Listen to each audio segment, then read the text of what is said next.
Assalamualaikum warahmatullahi wabarakatuh. Selamat berjumpa kembali di dalam pembelajaran kimia kelas 12 IPA SMA Negeri 2 Banguntapan. Saya berharap seluruh siswa dalam kondisi sehat sehingga bisa mengikuti pembelajaran jarak jauh ini dengan sebaik-baiknya. Pada pertemuan kali ini kita akan melanjutkan pembelajaran kita tentang reaksi redoks dan elektrokimia. Pada bagian ini kita akan mempelajari tentang sel volta. Sel volta ini biasa kita kenal dalam sehari-hari adalah salah satunya adalah baterai dengan berbagai macam tipenya. Untuk mengenal lebih jauh apa itu sel volta, mari kita ikuti pembelajaran berikut.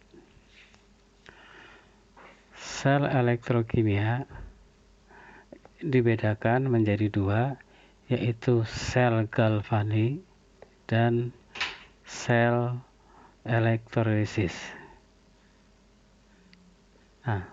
Sel galvanik itu merubah energi kimia menjadi energi listrik, sementara sel elektrolisis itu kebalikannya, yaitu menggunakan energi listrik untuk menjalankan suatu reaksi redoks yang tidak spontan.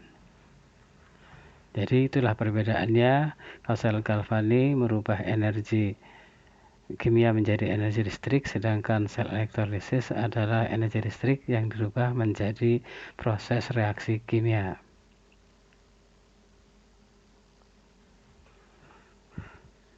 Sel volta atau sel galvanik itu pada dasarnya merupakan suatu reaksi redoks. Sebagai contoh, di sini kita akan mempelajari seandainya logam Zn dicelupkan ke dalam larutan CuO4. Ini logam Zn, ini Zn yang dicelupkan ke dalam larutan CuO4, maka yang tadinya logam Zn berwarna putih akan berubah menjadi berwarna hitam. Nah, itu disebabkan karena terjadinya endapan dari Cu yang reaksinya adalah Zn, larut Zn padat direaksikan dengan Cu2+, maka Zn ini akan berubah menjadi Zn2+, dan Cu2+-nya akan tereduksi menjadi Cu yang menjadi endapan berwarna hitam ini. Nah, ini adalah dasar dari sebuah sel volta. Tapi bagaimanakah sel volta itu terbentuk? Maka sel volta ini akan terbentuk manakala Cu dan Zn-nya dipisahkan seperti pada bagian berikut. Ini adalah susunan sel volta. Nah, sel volta ini terdiri dari logam Zn yang dicelupkan ke dalam larutan ZnSO4, berarti mengandung ion Zn2+, dan logam Cu yang dicelupkan ke dalam larutan CuSO4, berarti mengandung ion Cu2+. Nah, keduanya itu dihubungkan dengan yang namanya jembatan garam. Yang ini jembatan garam mengandung larutan Na2SO4 atau natrium sulfat, dan dihubungkan dengan rangkaian luar berupa kawat. Ini rangkaian luarnya, ini luar. Nah, maka ini susunan dari sebuah sel volta secara sederhana. Maka secara umum sel volta itu tersusun dari elektrode yang negatif, ini namanya anode, tempat terjadinya reaksi oksidasi, dan katode atau elektrode positif, tempat terjadinya reaksi reduksi. Dan juga terdiri dari larutan elektrolit untuk menghantarkan listriknya, dan ada rangkaian luar berupa kawat untuk konduktornya yang menghubungkan anode dengan katode, dan juga jembatan garam. Jadi itu adalah 5 komponen yang umum digunakan untuk menyusun sel volta.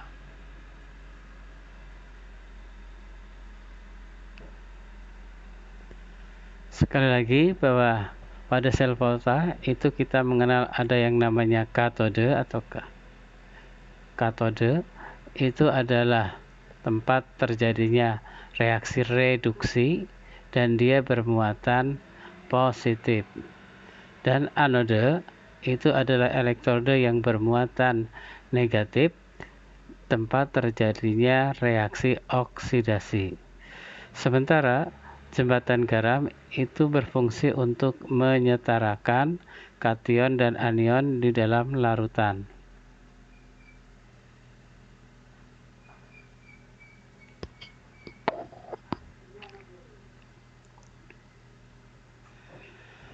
Untuk menuliskan sel volta secara sederhana, maka kita mengenal apa yang disebut dengan notasi sel volta. Notasi sel volta itu menggambarkan elektroda yang terlibat, baik anoda maupun katode. Maka sebuah notasi sel volta akan ditulis seperti ini. Ada bagian anodenya terletak di sebelah kiri dan bagian katodenya terletak di sebelah kanan dan dipisahkan oleh jembatan garam yang berupa garis tegak dua ini. Anode itu dimulai dengan elektrodenya berupa logam, ini logam, dan yang ini adalah ionnya, ini ion. Nah, begitu juga dengan katodenya, itu dari sebelah kiri ini adalah ionnya yang ini, dan diakhiri dengan elektrode atau katodenya yang berupa logam di sebelah kanan. Sehingga bentuknya adalah logam, dan ion, logam sebagai elektrodenya. Ini adalah cara menuliskan notasi sel volta.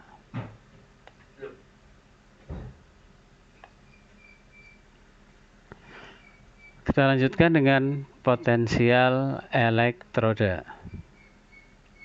Potensial elektroda standar adalah potensial elektroda yang merupakan perbedaan elektroda suatu logam terhadap elektroda standar, yang mana elektroda standarnya adalah elektroda hidrogen yang digunakan sebagai pembanding dengan ketentuan diukur pada suhu 25 derajat dan tekanan gasnya 1 atmosfer serta konsentrasi larutannya adalah 1 molar. Sebuah elektroda hidrogen itu terdiri dari gas hidrogen ini pada kondisi 1 atmosfer dan suhunya 25 derajat yang dialirkan melalui sebuah tabung yang elektrodanya berupa elektroda platina, ini elektroda platina. Jadi gas ini akan dilewatkan melalui kawat untuk menuju kepada elektroda platina. Kemudian nilai potensial yang terbentuk dari elektroda hidrogen ini diberikan nilai sebagai 0,0 volt. Ini berupa proses reduksi dari ion hidrogen menjadi gas hidrogen. Di sini terbentuk reaksi reduksi dari H+ yang bermuatan 1 menjadi 0. Maka potensial ini disebut dengan potensial reduksi. Karena dilakukan pada keadaan standar, maka disebut dengan potensial reduksi standar.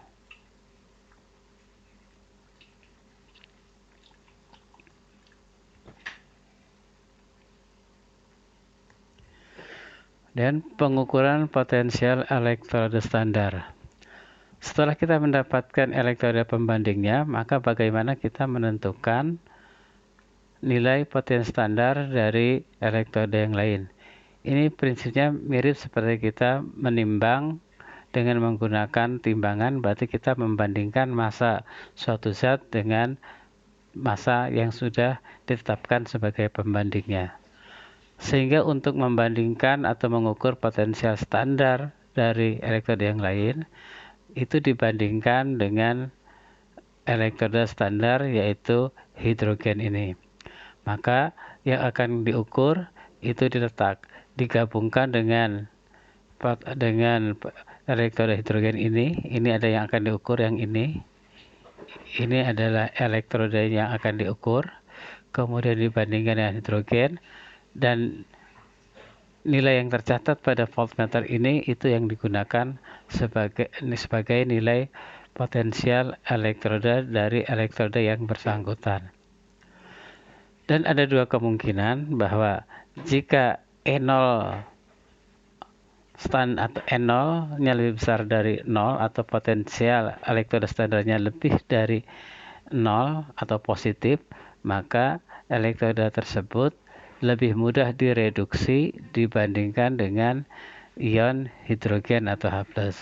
Sementara jika E0-nya atau potensial elektroda standarnya itu kurang dari 0 atau negatif, maka elektroda tersebut lebih sukar untuk direduksi dibandingkan ion H+. Sehingga didapatkan dua kemungkinan, E0 untuk elektroda itu bisa berharga positif, berarti mudah direduksi, sedangkan E0-nya itu negatif, berarti dia lebih sukar untuk direduksi dibandingkan dengan nilai potensial untuk H+ menjadi H2 yang nilainya 0. Nah, nilai-nilai ini sudah diukur dan ada di dalam tabel yang biasanya diketahui atau disertakan di dalam perhitungan. Nah, berikut adalah contoh hasil pengukuran dari potensial elektroda berbagai macam zat. Di sini kita bisa melihat untuk K itu nilainya negatif. Nilai negatif berarti untuk K itu lebih sukar untuk direduksi dibandingkan dengan ion hidrogen. Demikian juga dengan BA2+ menjadi BA ini yang nilainya adalah minus 2,90. Ini semakin negatif maka semakin sukar untuk direduksi. Sehingga kita bisa lihat dari data ini, jika kita semakin ke atas, nih bergerak ke sini semakin ke atas, maka nilainya akan semakin negatif, berarti sifatnya itu lebih cenderung untuk bersifat sebagai reduktor. Jadi dia akan bersifat sebagai reduktor. Sedangkan jika kita ke bawah, kita bisa lihat bahwa kecenderungan nilainya semakin positif, maka zat tersebut lebih bertindak sebagai oksidator. Sehingga bisa disimpulkan semakin negatif, maka sifatnya semakin kuat sebagai reduktornya. Sementara kalau nilai potensial elektroda standarnya itu semakin positif, maka dia bersifat sebagai oksidator.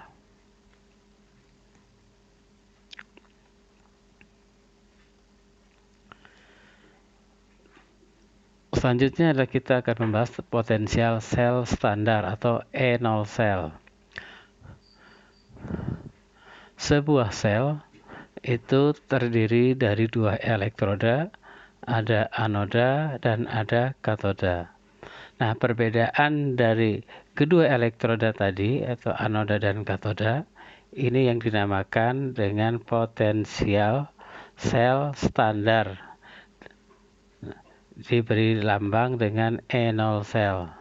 Jadi ini adalah perbedaan potensial antara katoda dan anoda.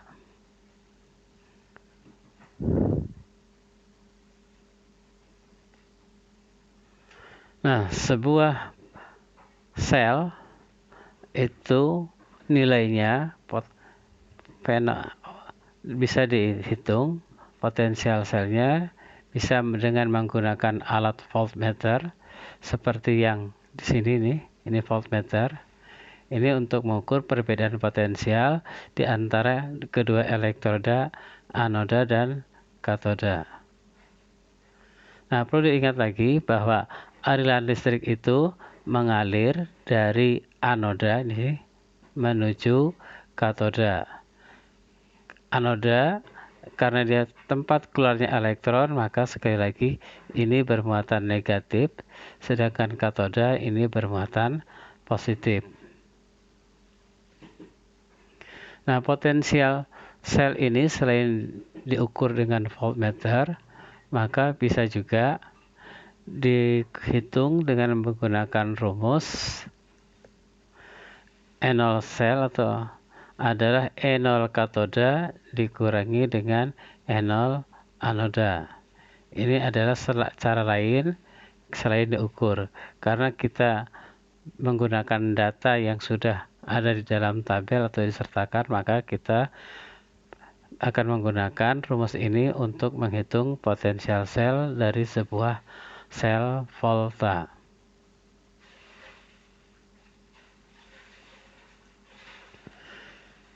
Kemudian kita akan lihat lagi ada spontanitas reaksi.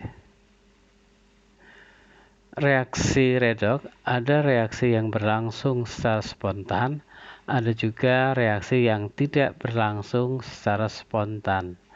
Nah, ciri dari reaksi spontan adalah jika nilai potensial selnya itu berharga positif, maka reaksi sel itu berlangsung dalam kondisi standar tersebut dan bisa dikatakan reaksi itu berlangsung spontan. Nah, untuk memprediksi reaksi itu berlangsung spontan ataupun tidak spontan, itu kita bisa menggunakan dua cara. Yang pertama yaitu dengan memperhitungkan atau membuat perhitungan potensial selnya. Yang kedua, kita bisa tanpa menghitung, tapi kita harus menggunakan deret volta. Kita harus menghafalkan atau hafal posisi dari logam elektroda tersebut di dalam deret volta. Itu adalah dua cara kita untuk menentukan suatu reaksi itu bisa berlangsung spontan ataupun tidak spontan, baik dengan cara dihitung potensial selnya ataupun kita bisa memanfaatkan deret volta.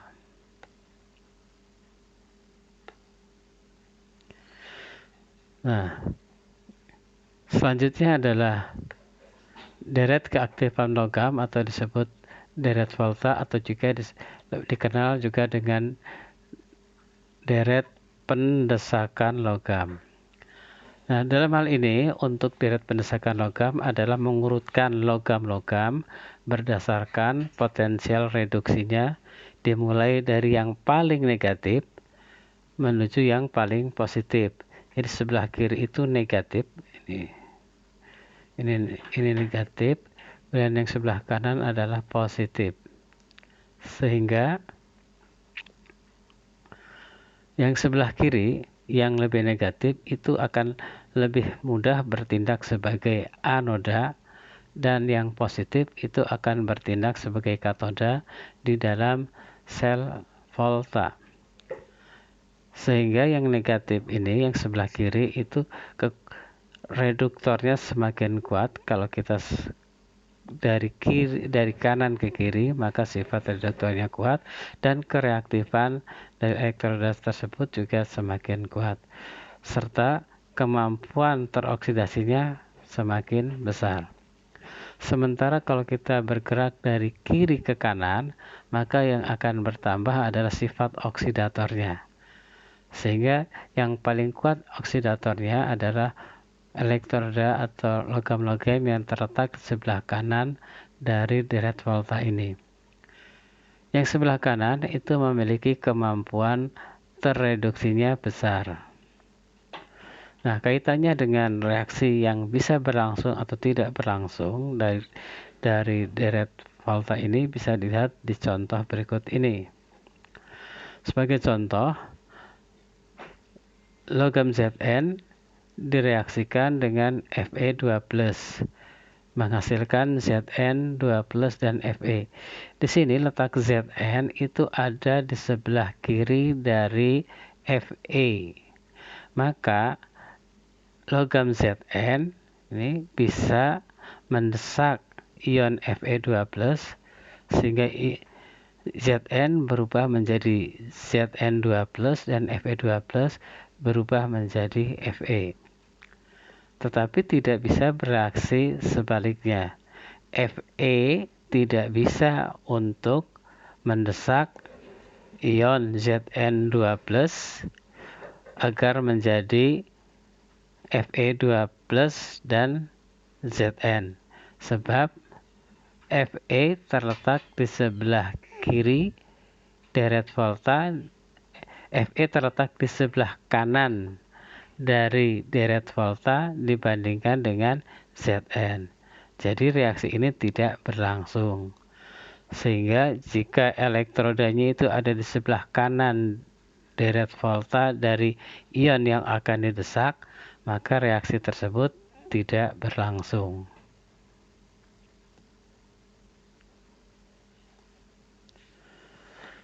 Nah, itu adalah sedikit tentang sel volta. Untuk itu marilah untuk lebih memahami kita lihat beberapa contoh soal berikut.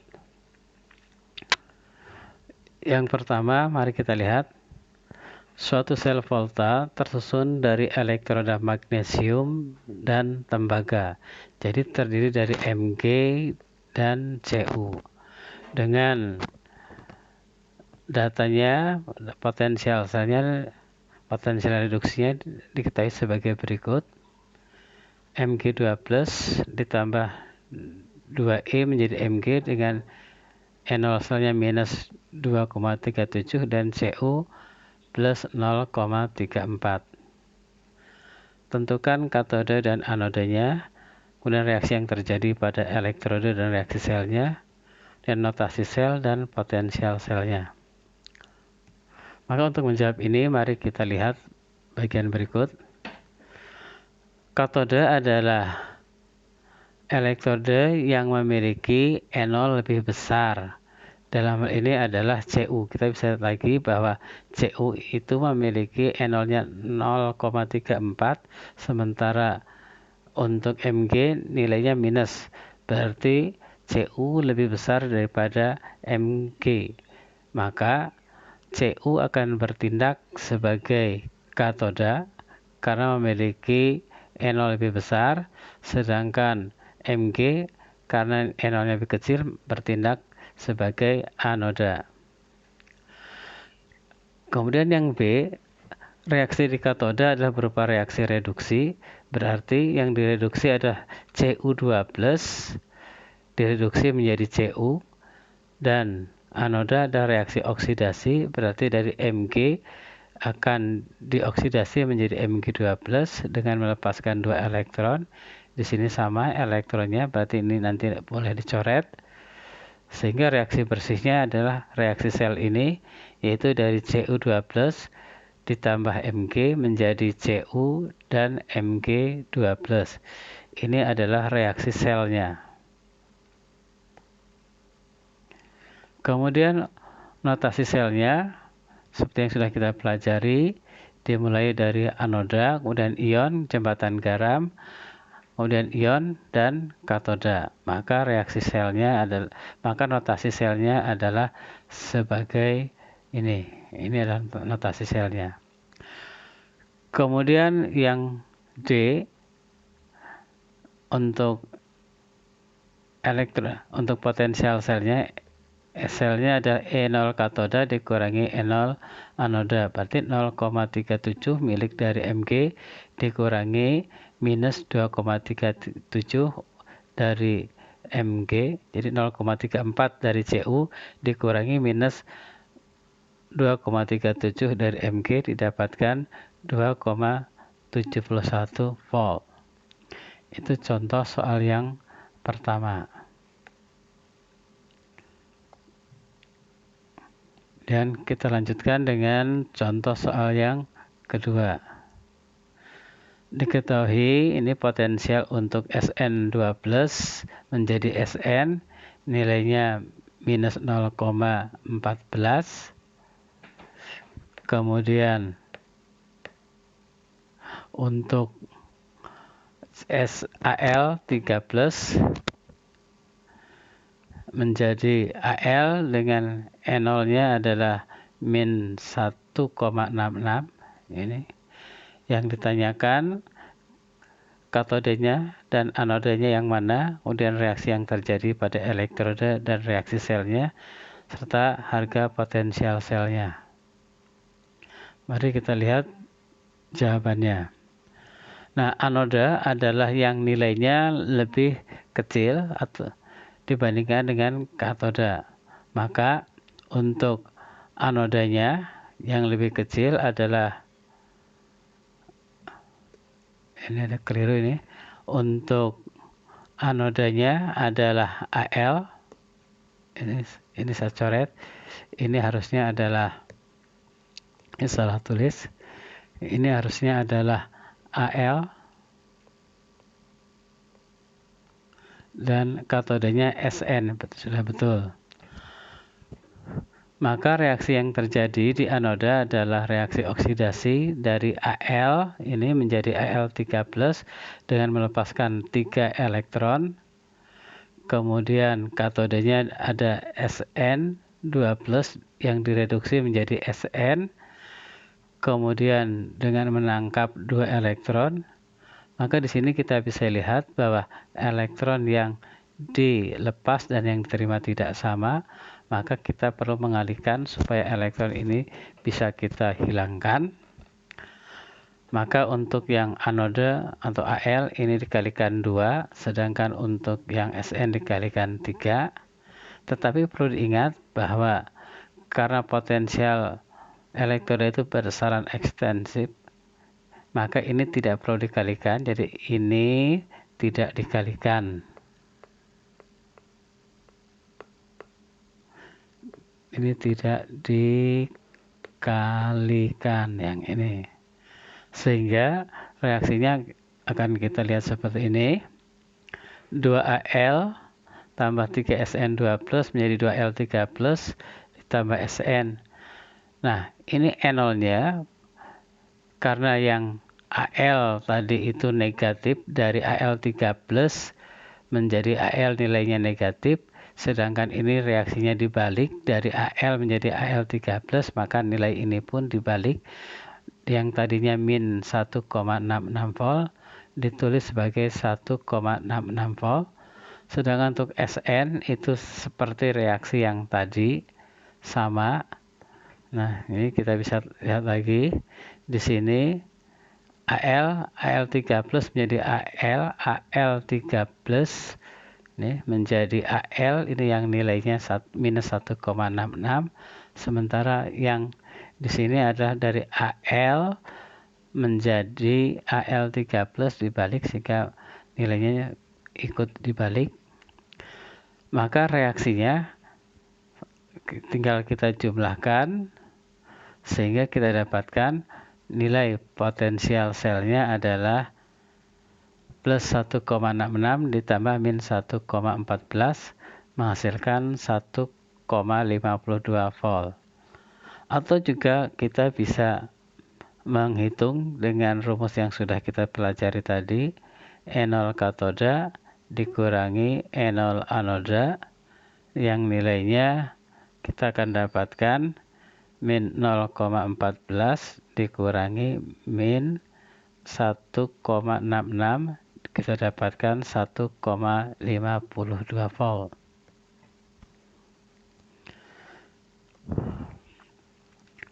Kemudian contoh berikut adalah contoh reaksi, contoh soal yang ada di ujian nasional. Nah, di sini mari kita lihat.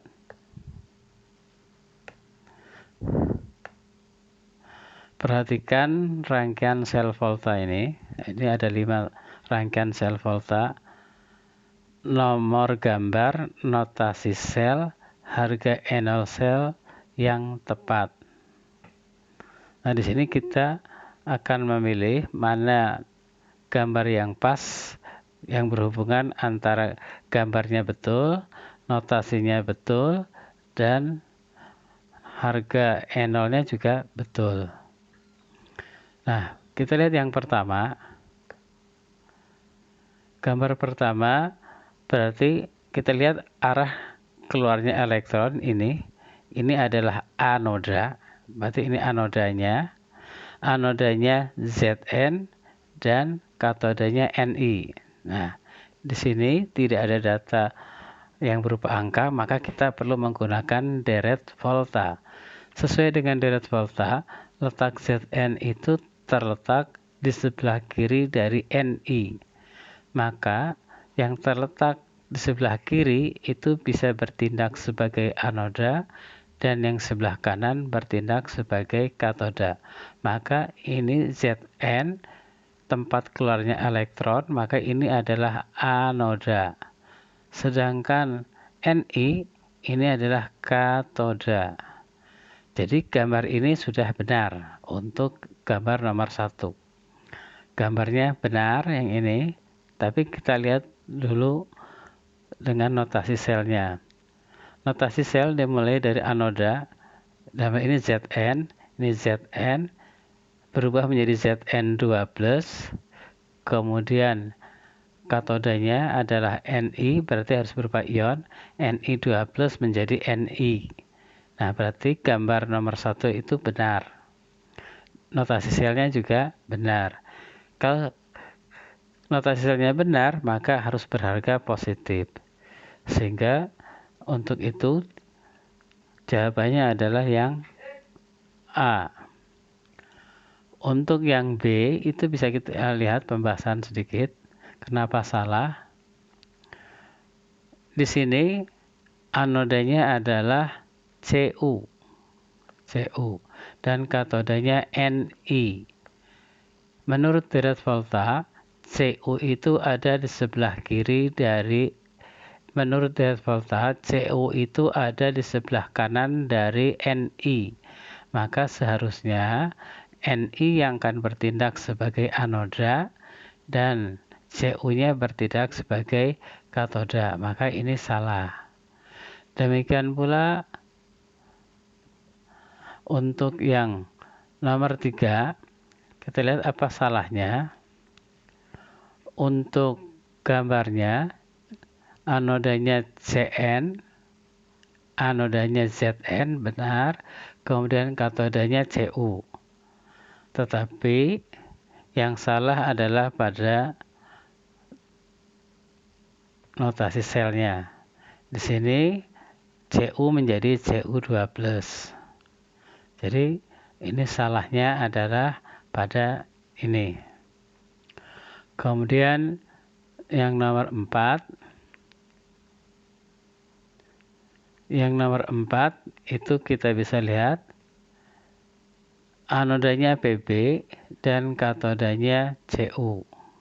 Ini anoda, ini katoda. Ini gambar ini benar, tetapi yang salah adalah pada notasi selnya. Sedangkan pada gambar nomor 5 yang ini, di sini adalah anodanya dan katodanya. Sesuai dengan urutan dalam sel deret volta, maka Fe itu terletak di sebelah kiri dari Cu. Maka seharusnya Fe ini sebagai anoda dan Cu sebagai katoda. Sehingga gambar ini salah. Nah, itu tentang soal yang ada di salah satu contoh di ujian nasional. Kita lanjutkan dengan soal berikutnya. Ini merupakan soal yang terakhir. Kita masih menggunakan deret volta. Nah, di sini jika diketahui potensial reduksi dari logam-logam sebagai berikut. Nah, itu bisa kita lihat susunan logam X, Y, dan Z dalam deret volta berdasarkan urutan sifat reduktor yang makin kuat. Nah, kita bisa ingat ini deret volta. Deret volta itu bisa kita lihat seperti ini. Nah, di sini itu negatif, ini positif, Di sini itu reduktor, di sini oksidator. Nah, semakin negatif maka reduktornya semakin kuat. Maka kita bisa lihat bahwa mana yang paling negatif adalah yang Z. Karena nilainya minus 0,83, maka di sini adalah Z. Kemudian yang paling positif adalah X, maka di sini adalah X.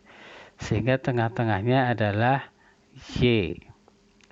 Sehingga kita bisa lihat jika dimulai dari yang lemah ke yang kuat sifat reduktornya, maka akan dimulai dari X, Y, dan Z. Maka jawabannya adalah yang A. Nah, itu tadi pelajaran kita tentang sel elektrokimia, sel volta bagian yang pertama. Mudah-mudahan bisa diikuti dan dipelajari dengan sebaik-baiknya untuk menambah pemahaman. Jangan lupa untuk mengerjakan soal latihan yang ada pada menu tes di LMS kita di eBadu. Demikian perjumpaan kita, semoga bisa bermanfaat. Kurang lebihnya mohon maaf. Assalamualaikum warahmatullahi wabarakatuh.